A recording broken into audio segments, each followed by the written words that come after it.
And he looks at me and he goes, "So, is obesity running your family?" I looked at him and I said, "Doc, nobody runs in my family." That was Russ Lamadou 10 years ago. Slicing through the waters off Long Island, New York in his kayak, Russ cuts a very different image today. Just over 200 pounds, literally half the man he used to be. I went for a job as a belly dancer. They told me I was overqualified.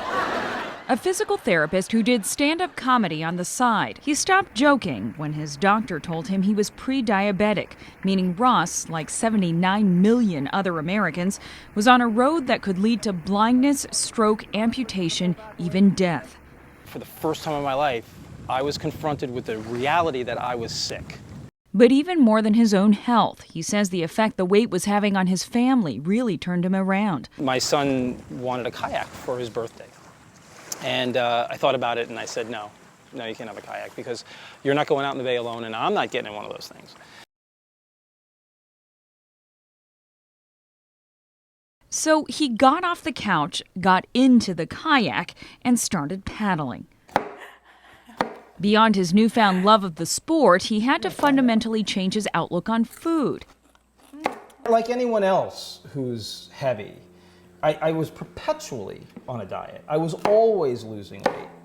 In fact, I can say quite honestly that I got to be 400 pounds while I was on a diet. How hard is it to lose it for 10 years? Like, what is the real secret behind that?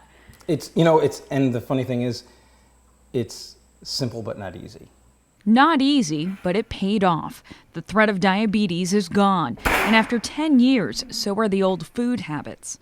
Can anybody really lose this much weight? Absolutely, and keep it off. And I'm not that extraordinary, but I live an extraordinary life. And that's the difference. A new world opened up for Russ and his family. Rock climbing, scuba diving, and still, every day, kayaking. This has nothing to do with losing weight. It really doesn't. This has to do with gaining life. To mark a decade since his dramatic transformation, Russ is doing something equally extraordinary. I'm going to kayak the complete circumference of Long Island, New York.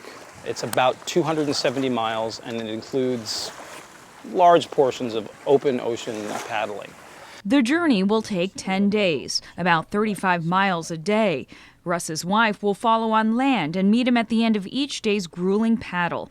He'll be burning 7,000 calories a day. So for the first time, he says he'll have to worry about getting enough to eat. And for Russ, the journey brings the story of that catalytic kayak full circle. One of the main messages I want to get out there is that no matter what challenges you have in your life, there are no barriers that are too big for you to climb over or go around. In this case, Long Island. With Everyday Health, I'm Stephanie Tsai. Let it get small.